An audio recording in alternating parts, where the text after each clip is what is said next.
India's first organic ice cream. Better ingredients, better ice cream. Organic Creamery by Iceberg.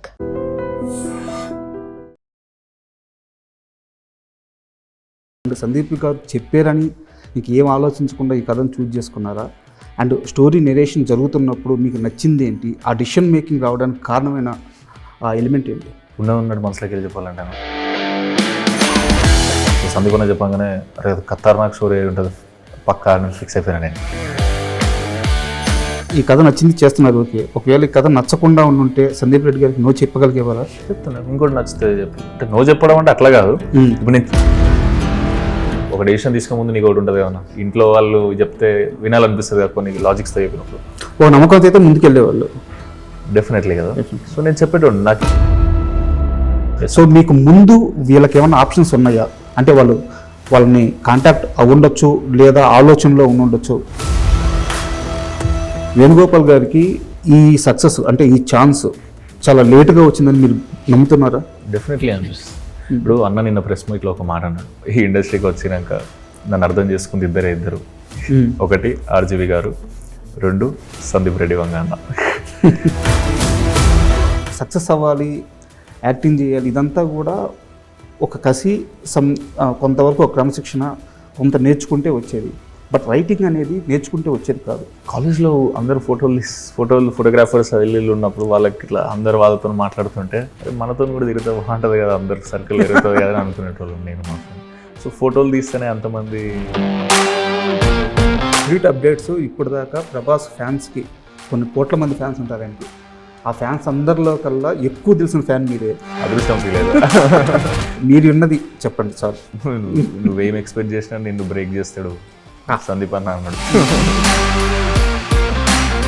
Prabhas గారి సినిమాలు చూస్తున్నప్పటి నుంచి అనుకున్నాను ఆయన కట్అవుట్కి పోలీస్ డ్రెస్ వేస్తే అదిరిపోద్ది, కానీ ఎవరూ ప్రయత్నం చేయాలి పోలీస్ డ్రెస్లో ప్రభాస్ గారిని చూద్దాం. ఎక్స్ట్రాడినరీ. అసలు first time it's a cap story అని అనేది ప్రెస్ మీట్లో ఎక్కడో అన్నాడు కదా, అసలు అప్పుడే. Hi, welcome to my show.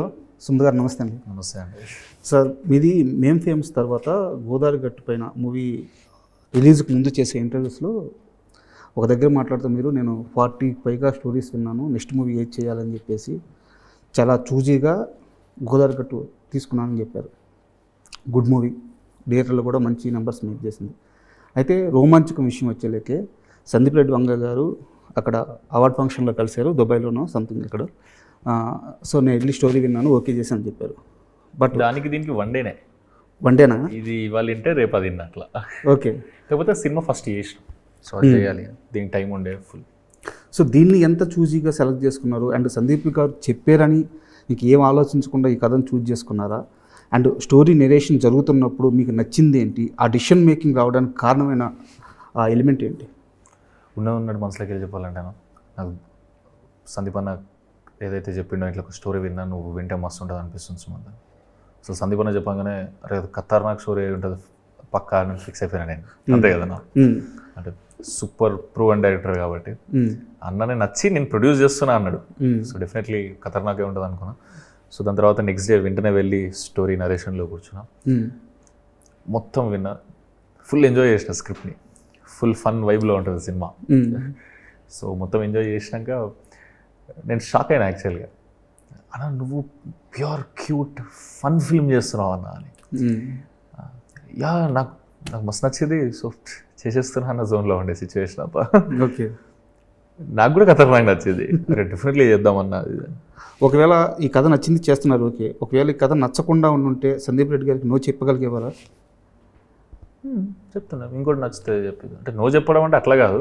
ఇప్పుడు నేను నో ఎందుకు చెప్తాం, ఒకటి మనకు మించి ఉందేమో అనేది ఒకటి ఉంటుందేమో అని, ఇంకోటి నచ్చకపోవడం అనేది ఏం లేదు. ఇప్పుడు ఒకటి ఉంటుంది మనం బిలీవ్ చేసుకుంటాం, ఒకటి ఉంటుంది లేదా ఒక సూపర్ ఎవరి దగ్గరికి వెళ్ళితే నువ్వు ఇన్స్పైర్ అవుతావో వాళ్ళని నమ్మడం ఒకటి ఉంటుంది. ఇప్పుడు ఒక డెసిషన్ తీసుకునే ముందు నీకు ఒకటి ఉంటుంది ఏమన్నా ఇంట్లో వాళ్ళు చెప్తే వినాలనిపిస్తుంది కదా కొన్ని లాజిక్స్తో చెప్పినప్పుడు.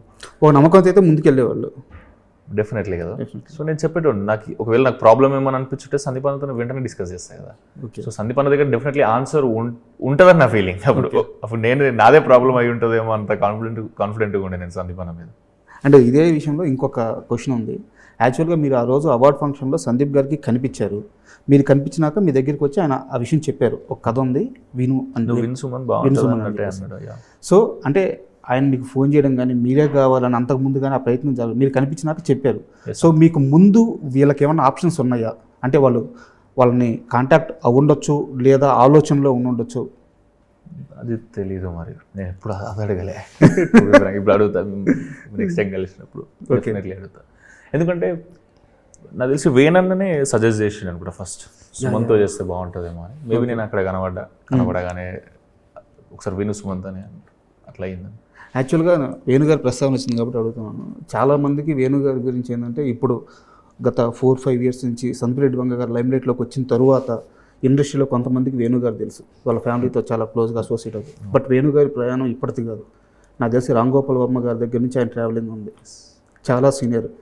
అండ్ ఆయన సాహిత్యం మీద ఆయనకి మంచి పట్టు ఉంటుంది, ఆయన తెలుగు చాలా సూపర్ ఉంటుంది. అంటే దగ్గర నుంచి చూసిన మనిషిని కాబట్టి అడుగుతున్నాను. మీరు ఆయనతో పనిచేశారు, ఆయన రైటింగ్ చూశారు, ఆయన డైరెక్షన్ చూశారు. వేణుగోపాల్ గారికి ఈ సక్సెస్ అంటే ఈ ఛాన్స్ చాలా లేటుగా వచ్చిందని మీరు నమ్ముతున్నారా? డెఫినెట్లీ అనిపిస్తుంది. ఇప్పుడు అన్న నిన్న ప్రెస్ మీట్లో ఒక మాట అన్నాడు, ఇప్పుడు చేస్తున్నారు కదా మీరు, చాలా మందికి చెప్పుంటారు కదా ఈ జర్నీలో స్టోరీస్ అని. అంటే అన్న ఏం రిప్లై ఇచ్చిందంటే, నన్ను ఈ ఇండస్ట్రీకి వచ్చినాక నన్ను అర్థం చేసుకుంది ఇద్దరు నా స్టోరీని. ఒకటి ఆర్జీవి గారు, 2 సందీప్ రెడ్డి వంగ అన్న. మరి మిగతా వాళ్ళు అని అడిగారు. వాళ్ళు అడిగితే వాళ్ళకు మొత్తం చెప్పిన అర్థం కాలేదు, వీళ్ళకి మాత్రం సగం చెప్పగానే అర్థమైపోయింది ఈ సినిమా చేయాలని. సో అట్లా సందీప్ అన్నతో చేయడం జరిగిందని చెప్పాడు.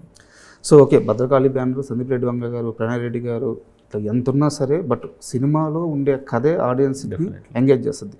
సో రోమాంచకం మూవీలో ఆడియన్స్ని అలా పట్టి ఉంచే ఎలిమెంట్ ఏంటి? అంటే మీరు చాలా లేయర్స్ ఉన్నాయి సినిమాలో, ప్రేమ, హాస్యం, ఉత్కర్త, ఇట్లా 3 లేయర్స్ ఉన్నాయి. వాటిని ఎలా బ్లెండ్ చేయగలిగారు? వాటిల్లో ఏ ఎలిమెంట్ ఆడియన్స్ని ఎక్కువ ఎంగేజ్ చేస్తుంది? ఆ ఎలిమెంట్ విషయంలో మీరెంత కాన్ఫిడెంట్గా ఉన్నారు? క్యూట్ ఫన్ ఏదైతుందో అది త్రూ అవుట్ ఎంగేజ్ చేస్తుంది ఈ సినిమాని అనేది. క్యూట్ ఫన్, ఎస్, ఫన్ ఉంటుంది సినిమాలో. చూసినంతసేపు మొహం మీద స్మైల్ ఉంటుంది. ఇప్పుడు సందీప్ అన్నలు అంటాడే 15-20 సార్లు ఫుల్ గట్టిగా నవ్వు కూడా సినిమా చూసాడు. కొన్ని అక్కడక్కడ త్రూ అవుట్ కానీ స్మైల్ ఉండి క్యూట్ ఫిల్మ్ చూస్తున్న ఫీలింగ్లో ఉండే. వేణు అన్న దీని ట్రీట్మెంట్ని అంత ఎంగేజింగ్గా చేసాడు, ఆ మ్యూజిక్ని అట్లా అప్లై చేసాడు. ఎక్స్ట్రాడినరీ మ్యూజిక్ టేస్ట్ ఉంటుంది వేణు అన్నకి. సందీప్ అన్న ఎట్లుంటుందో అట్లనే అనిపిస్తుంది నాకు కూడా మ్యూజిక్ టేస్ట్లో. గ్లిమ్స్లో టచ్గా అనిపిస్తుంది. యా, దాని తర్వాత బీజిఎమ్స్ కూడా అట్లనే కొత్త సౌండ్ ఉంటుంది, అంటే ఫ్రెష్ అనిపిస్తుంది అన్న ఉద్దేశం. అండ్ విజువల్స్ కూడా అంతే కలర్ఫుల్గా ఇప్పుడు పోస్టర్స్ వస్తున్నాడు అదే వైబ్లో ఉంది. దీనికి మించి అన్న ఎక్కువ కేర్ తీసుకుంది పర్ఫార్మెన్స్ల మీద. యాక్టర్స్, నేను, నా ఫ్రెండ్స్, అనంతిక, ఈ పర్ఫార్మెన్స్ల మీద అసలు అంటే ఘోరంగా కాన్సన్ట్రేషన్ చేశాడు. అందుకే మేము సినిమా చూసినప్పుడు మనమే కొత్తగా అనిపిస్తున్నాం. అంటే ఒక కరెక్ట్ డైరెక్టర్ తగిలితే లోపల ఉన్న క్యారెక్టర్ బయటకు తీస్తాడు, కొత్తదానాన్ని బయటకు తీస్తాడు అనుకుంటాం కదా. అది నాకు నా దాంట్లో అనిపించింది. సూపర్.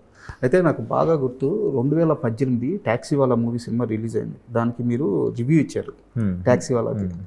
సో విజయ్ దేవరకొండ గారు ఇదే బ్యానర్లో ఆయన అర్జున్ రెడ్డి చేశారు. అవును. సో ఇప్పుడంటే ఖచ్చితంగా ఎవరు ఎక్స్పెక్ట్ చేయరు జరగబోయే జర్నీని. ఇప్పుడు ఈ సినిమా చేస్తున్నప్పుడు ఆ విజయ్ దేవరకొండ గారు చేసిన బ్యానర్లోనే మీరు సినిమా చేయడం, సో మీ ఫేవరెట్ హీరో ప్రభాస్ చేస్తున్న బ్యానర్లోనే మీరు సినిమా చేయడం, ఏ డే అయినా నిద్రపోయే ముందు ఏంది ఇదంతా నిజమా, ఇది నేను అచీవ్ చేశానా, ఇలాంటి ఒక ఫీలింగ్ కలిగినప్పుడు ఎలా అనిపిస్తుంది మీకు? నాకు ఇది ఈ సినిమా డబ్బింగ్ కంప్లీట్ అయిపోయి ఫస్ట్ కాపీలాగా చూసుకుంటాం కదా, అట్లా చూసినప్పుడు అనిపించేది ఇంత పెద్ద బ్యానర్, అది కూడా ప్రభాస్ అన్నతో సినిమా తీస్తున్న టైంలో, అంటే నాకు ఎక్కువ ఇష్టం కాబట్టి ఉండేది. అండ్ అసలు ఇది నిజమేనా అన్న ఫీలింగ్ వచ్చేది. అసలు ఇది జనాలు చూసి ఏమంటారు, ఏంది పరిస్థితి, మనమైతే ఫుల్ ఎంజాయ్ చేస్తున్నాం కంటెంట్ని కూడా. అండ్ అన్న వాళ్ళు ఉన్నారు పుష్ చేయడానికి, సినిమాని జనాలకు తెలియజేయడానికి. మీరు అన్నట్టు ఆ ఫీలింగ్ ఏంటంటే మీరేమంటారనే చూసి అసలు మేము ఫీల్ అవుతుంది, మీరు కూడా ఫీల్ అయితే డెఫినెట్లీ బ్లాక్ బస్టర్. అసలు నేను రీసెంట్గా మన మై విలేజ్ షోకి సంబంధించిన అంజిమామ అని ఒక ఆర్టిస్ట్ ఉంది. అవును, అంజిమామ. సో మీ సినిమాలో కూడా చేశారు మే ఫేమస్. ఆయన ఇంటర్వ్యూ చేస్తున్నప్పుడు సో మే ఫేమస్ గురించి ప్రస్తావన వచ్చింది, అంతా అయిపోయింది. ఇంటర్వ్యూ అయిపోయిన తర్వాత ఆయన ఒక మాట అన్నారు, పిలిచి మరీ చెప్పారు. సుమంత్ ఒక 8 years బ్యాక్, అంటే అతను అప్పటికి ఇంకా ఛాన్స్ రాలేదు, అతను హీరో అవుతారని తెలియదు. అంజిమామ నేను హీరోని అవుతాను, నా సినిమాలో నీకు క్యారెక్టర్ ఇస్తాను అన్నాడు. నేను నమ్మలేదు. ఆ కుర్రాడి గట్స్ ఏంది, ఆ కుర్రాడి ధైర్యం ఏంది, నాకు చెప్పినట్టు పిలిచి మళ్ళీ ఛాన్స్ ఇచ్చాడు అని చెప్పేసి మీ మైండ్ సెట్ గురించి 15 నిమిషాలు మాట్లాడారు. అంతగానో ఏం చెప్పిండు లేదు పాజిటివ్గానే. అంటే ఒక మనిషి నేను హీరో అవుతాను అని బలంగా నమ్మి దాన్ని అచీవ్ చేసి దాన్ని ముందే అనౌన్స్ చేయడం కూడా. సో ఆ మైండ్ సెట్ ఎలా అలవాటైంది? హీరో అనే పదం వాడలే అప్పుడు నేను. యాక్చువల్గా గుర్తుంది అది కన్వర్జేషన్ మామ ఫ్లోలో అయిపోయింది. ఏమంటే ఇండస్ట్రీలో చాలా పెద్ద పొజిషన్కి రావాలి మామ, 100% ఒకవేళ నేను చేయగలుగుతున్నాను అనుకో నీకు డెఫినెట్లీ నేను క్యారెక్టర్ ఇస్తాను. అట్లా అయ్యింది అది. చాలా స్ట్రాంగ్ అయిపోయినప్పుడు ఫుల్ మేనిఫెస్ట్ చేస్తుండే దాని గురించి. నేను ఇక దాని గురించి దిమాగ్ పెట్టేటోని రోజు 18 గంటలు ఏం చేయొచ్చు అని. పండుకునేటప్పుడు కూడా కళలకు అవే వచ్చేటి, ఎట్లా చేస్తాం, ఏంది ఫ్యూచర్ ఏంది అని. అంటే ఇది యాక్చువల్గా అచీవ్ చేశారు కాబట్టి మనం చాలా సరదాగా మాట్లాడుకుంటాం. బట్ చాలామంది మిడిల్ క్లాస్ కుర్రోళ్ళ డ్రీమ్ ఇది. నా కుటుంబం ఫైనాన్షియల్ స్టేటస్ని మార్చేయాలి, మా అమ్మ నాన్న స్ట్రగుల్స్ని మార్చేయాలి. ప్రతి మిడిల్ క్లాస్లో ఉండే యువకుడు, మధ్యతరగతి ప్రతి యువకుడు ఇదే కలగంటూ ఉంటారు. బట్ వాళ్ళకు కొన్ని సిచ్యువేషన్స్ ఎదురవుతాయి.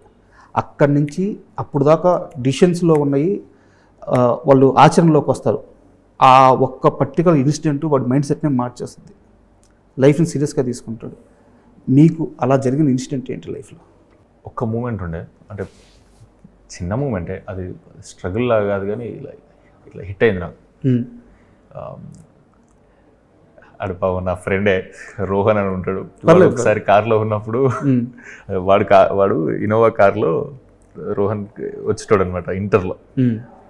ఓ డ్రైవర్ అట్లా వచ్చాడు. ఒకసారి ఏదో అర్జెంట్ పని ఉంటే అరే గిందాక దింపరామా అందరినీ, లేదురా కొంచెం నేను కూడా పోవాలి అర్జెంట్గా, మా డాడీ తిడతాడు అన్నాడు.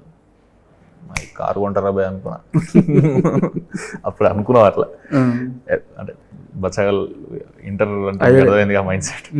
సో అట్లా అనుకున్నప్పుడు నాకు చిన్నప్పటి నుంచి ఊకొకటి ఉండేది, మా డాడీని ఏదైనా అడుగుదామన్నా, నాకు రిమోట్ కంట్రోల్ ఆర్సీ కార్స్ అంటే మస్తు ఇష్టం.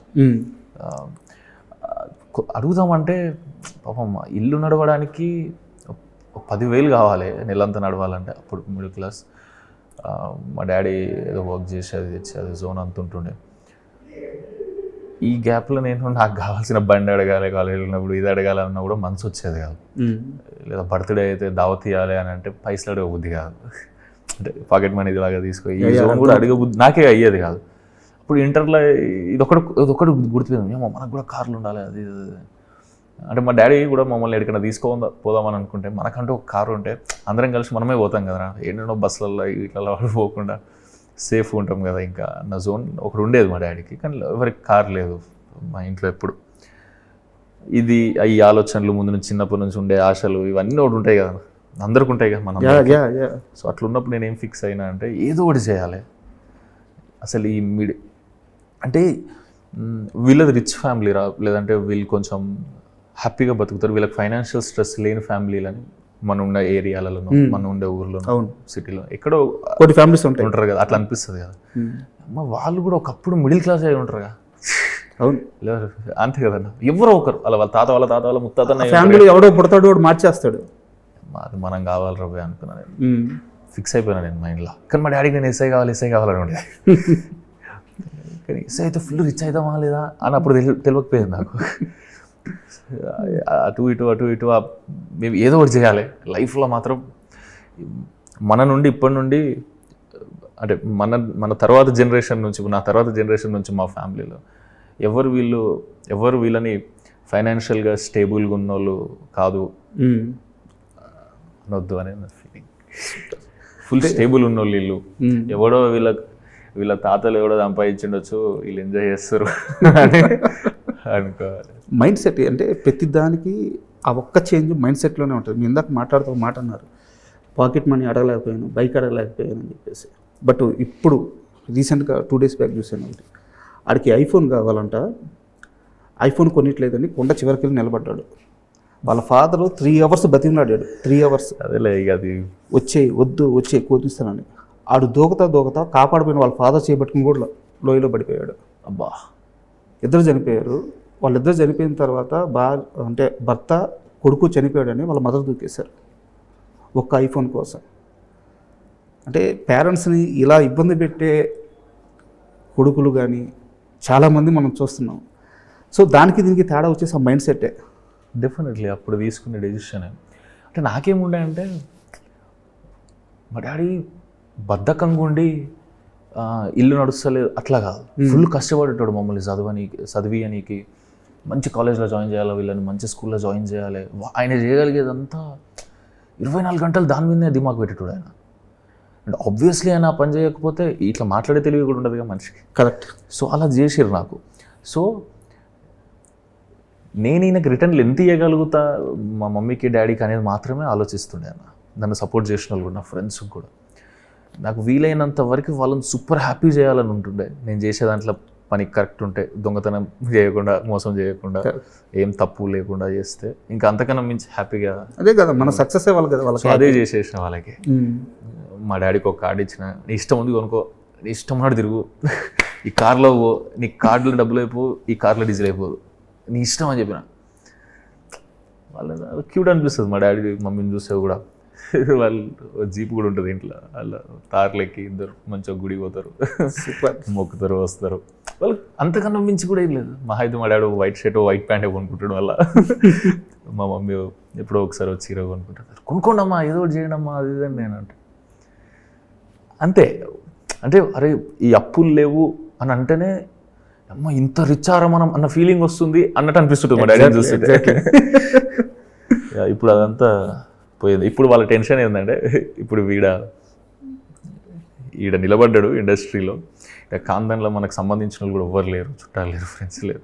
సో వీడు ఎట్లా నిలబడతాడు, ఏం డెసిషన్స్ తీసుకుంటాడు, పోనీ మనం ఏమైనా గైడ్ చేద్దామన్నా మనకేం తెలియదే దాని గురించి అన్న జోన్లు ఉంటారు వాళ్ళు పాపం. సో వాళ్ళు ఏ బిజినెస్కైనా సెట్ అయ్యేది, ఏ క్రాఫ్ట్కైనా సెట్ అయ్యే మాటలు మన మమ్మీ డాడీ మనకి ఏం చెప్తారో అది చెప్తారు. ఏది చేసినా ఆలోచించి, నువ్వు ఏదైనా పని చేస్తే నీకు మంచి జరగాలి, నీ చుట్టూ ఉన్న 10 మందికి మంచి జరగాలి, అంతే. ఇంక నీ ఇష్టం లేదు. చాలా కరెక్ట్ పాత్రలో ఉన్నారు. సో అర్థమవుతుంది. అయితే సక్సెస్ అవ్వాలి, యాక్టింగ్ చేయాలి, ఇదంతా కూడా ఒక కసి, కొంతవరకు ఒక క్రమశిక్షణ, కొంత నేర్చుకుంటే వచ్చేది. బట్ రైటింగ్ అనేది నేర్చుకుంటే వచ్చేది కాదు, అది అబ్బాల. ఖచ్చితంగా ఎవరు ఎంత నేర్చుకున్నా, జర్నలిజంకి వెళ్ళినా, ఇంకో దగ్గర అసిస్టెంట్గా చేసినా, బై డిఫాల్ట్ బాడీలో ఆ సెన్స్ లేకపోతే రైటింగ్ రాదు. సో అది ఎక్కడ స్టార్ట్ అయింది?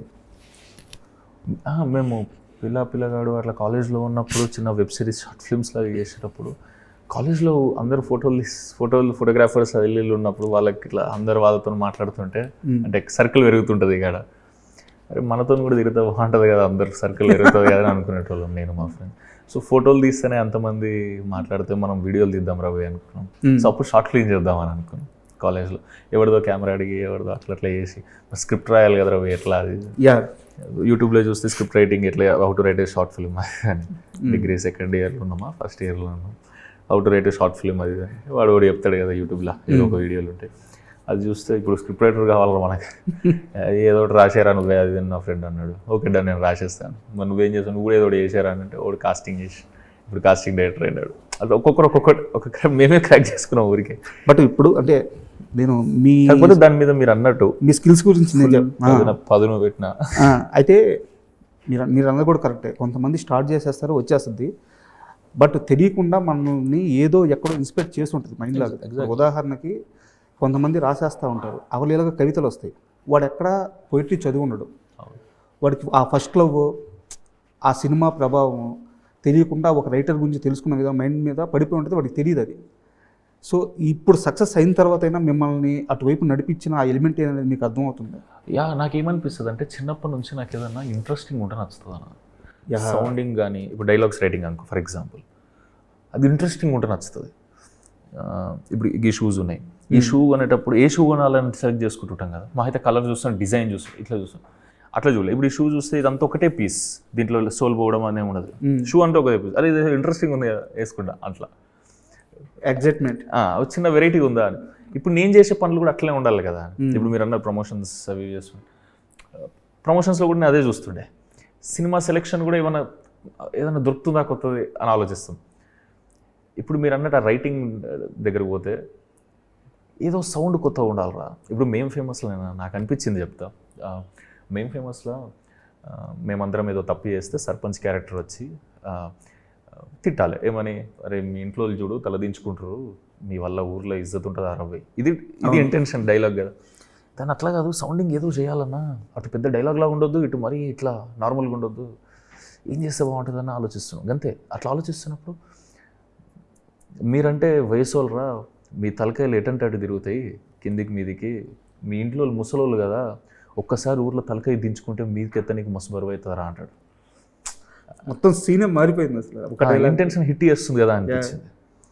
సో ఇంకొన్ని డైలాగ్స్ ఉంటాయి అలా చాలా ఉంటాయి. అంటే వాళ్ళ ఫ్రెండ్ని కలవడానికి వెళ్ళినప్పుడు, మా ఫ్రెండ్ సిటీలో ఉంటాడు, వాళ్ళ మమ్మీ డాడీ వాళ్ళని కలవడానికి వెళ్తున్నప్పుడు బస్సు ఎక్కేటప్పుడు మేము ఫ్రెండ్స్గా అనిపిస్తాం. ఆడ చిన్న షాటే,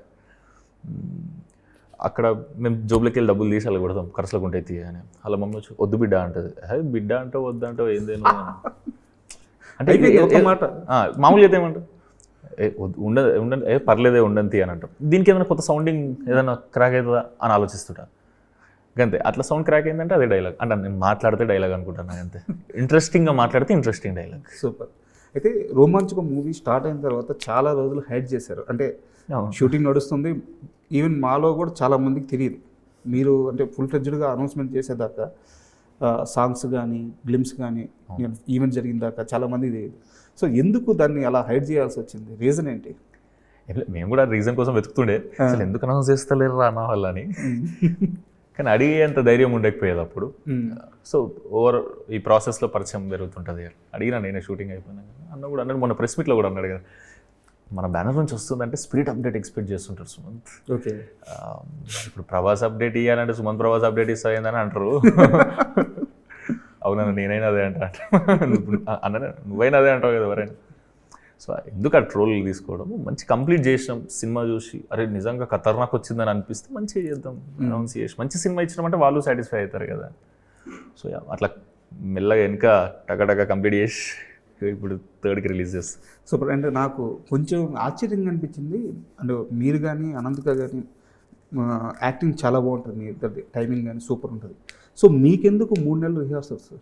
6 నెలలు 6 నెలలు యాక్చువల్గా అయితే. ఎందుకు? లేదు, ఈ క్యారెక్టర్లో చిన్న naughtiness, boy next door wife, ఆ డైలాగ్ డెలివరీ కూడా ఇలా వెరైటీగా ఉంటుంది అంతా. అండ్ అన్ని ఎమోషన్స్ కన్నా ఫన్ చేయడం అనేది మస్తు కష్టం అన్న. మన టైమింగ్కి వాడు నవ్వాలంటే చూసేటోళ్ళు, ఇప్పుడు ఒకరిని కూర్చోబెట్టి ఇప్పుడు అతను నవ్వాలి మన కామెడీకి అని అంటే అది ప్రాక్టీస్ కావాలి డెఫినెట్లీ. ఎందుకంటే బయట ఎట్లుంటా, ఇప్పుడు బయట నేను ఇట్లనే ఉంటాను, ఇంతకనే ఏమి ఉండదు.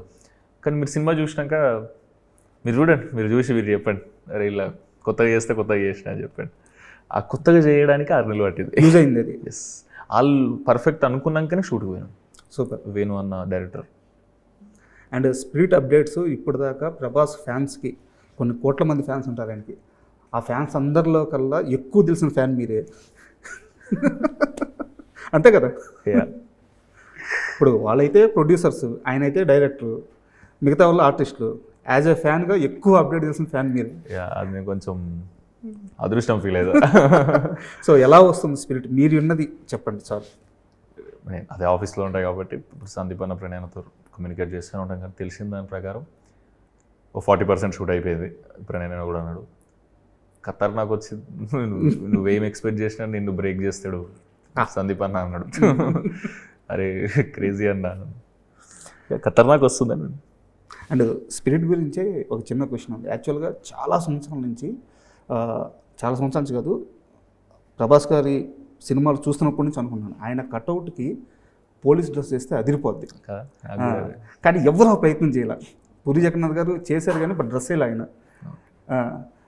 సో ఎంత ఈగర్గా వెయిట్ చేస్తున్నారు పోలీస్ డ్రెస్లో ప్రభాస్ గారిని చూడండి. ఎక్స్ట్రాడినరీ. అసలు first time it's a cap story అని అన్నేదో ప్రెస్ మీట్లో ఎక్కడో అన్నాడు కదా, అసలు అప్పుడే ఎగ్జైట్మెంట్ స్టార్ట్ అయిపోయింది. ఎప్పటి నుంచో ఉండే కదా నిజంగానే, ఇయర్స్ నుంచి ప్రభాస్ అని నేను పోలీస్ డ్రెస్లో చూడాలి, యూనిఫామ్లో చూడాలి, దీంతో ఖతర్నాక్ ఉంటుందని నా ఫీలింగ్. సూపర్. అన్నీ అడుగుతూ ఉంటాను, నాకు డౌట్లు వచ్చినాయి అన్ని సందీప్ అని ప్రణయాన్ని ఊరికే ఏ స్పిరిట్ స్పిరిట్ స్పిరిట్ ఊకదే లొల్లి ఉంటుంది అది. అండ్ ఫైనల్ క్వశ్చన్, అండ్ రోమాంచ్ గురించి ఎలాగో మాట్లాడుకున్నాం కాబట్టి నెక్స్ట్ సాయిలుతో మీ మూవీ ఉంది. సో అంటే సాయిలు ఎంటర్ అయిన తర్వాత అతన్ని చాలామంది ఇతను ఏం సినిమా తీస్తాడని విచిత్రంగా చూశారు. బట్ అందరి నోళ్ళు మూవీ ఇచ్చే హిట్ కొట్టాడు ఆయన. సో మంచి లైన్తో వచ్చాడు, సూపర్ స్టఫ్ ఇచ్చారు. సో సెకండ్ మూవీ అదే స్థాయిలో ఉండబోతుందా? ఎందుకంటే మీరు ఇంకో ఆర్టిస్టో ఇంకో డైరెక్టరో ఆ రీసౌండ్ ఇవ్వడం ఒక్కసారి పోయినా పర్లేదు, నిలదొక్కగలరు. బట్ సాయిలో అనే వ్యక్తి ఆ అమాయకత్వానికి అతను ఖచ్చితంగా సక్సెస్ కొట్టి తీరాలి. సో ఎలా ఉండబోతుందా మూవీ? చాలా మంచి స్టోరీ రాశాడు. అసలు వింటూ మంచి ఫన్ క్యూట్ వైబులు ఉండే కొత్త ఉంటుంది సినిమా. అండ్ పాయింట్ కూడా కొత్త ఉంటుంది. ఇప్పుడు రాజవేశ రాంబాయిలు ఎట్లయితే కొత్త పాయింట్ ఉంటుంది, ఇందులో కూడా అట్లే ఉంటుంది. కానీ మంచి హ్యాపీ సినిమా, చూసినంతసేపు మజా వస్తుంది. నాకు నరేషన్ ఇస్తున్నప్పుడు పోన్లే అది మిస్ అయింది కానీ ఇది ఖతర్నాక్ ఉందన్నమాట. అదే వెంటనే ఓకే చేసాం. ఏషియన్ బ్యానర్లోనే చేస్తున్నాం. నెక్స్ట్ మహేష్ బాబు గారితో మూవీ. అప్పుడు అది అన్న అనౌన్స్ చేసాడు, ట్విట్టర్లో పెట్టిండు. అంటే ఒకవేళ నా నెక్స్ట్ సినిమా నేను రాసి డైరెక్ట్ ఉంది కదా, కానీ నేను రాయలే అప్పుడు. ఇప్పుడు రాస్తున్నారు? రాసేసిన, అయిపోయింది. కానీ అది డెఫినెట్లీ చెప్పాలి, నచ్చాలి, లేదా ఈ స్టోరీయా ఇంకో స్టోరీ వేయాలా అంతే. అసలు ఆఫర్ ఇవ్వడం అనేది సూపర్ బూస్ట్ ఇచ్చింది నాకు కెరియర్కి. Definitely super. మీ కెరీర్ అంతా రైట్ పాత్లో ఉంది, కరెక్ట్ మూవీస్ పడుతున్నాయి. ఆల్ ద బెస్ట్ అండి. September 3rd. సో ఖచ్చితంగా ఆ హిట్ వైబ్ అయితే కనిపిస్తుంది. All the best. Thank you so much. And for more videos, Please subscribe to iDream. Please subscribe to iDream. Please subscribe iDream. And please subscribe to iDream. For more videos, subscribe to iDream. please like, share and subscribe to the channel. Congratulations, iDream. Subscribe to iDream. Subscribe to iDream. So subscribe to iDream Media. iDream ki iDream team andarki huge congratulations. Please subscribe iDream Media. Please subscribe to iDream. Subscribe iDream. Please subscribe to iDream. iDream అంటే నా కళల channel subscribe చేసుకున్నారు, నోరు తిరుగుతలేదు. మీరైతే గంట గుర్తు కొట్టండి. For more such videos, please subscribe to iDream. Subscribe to iDream. Please subscribe to iDream. Please subscribe iDream Media. Please do subscribe to iDream. Please subscribe to iDream Media. For best entertainment and information, please subscribe iDream. And don't forget to subscribe to iDream.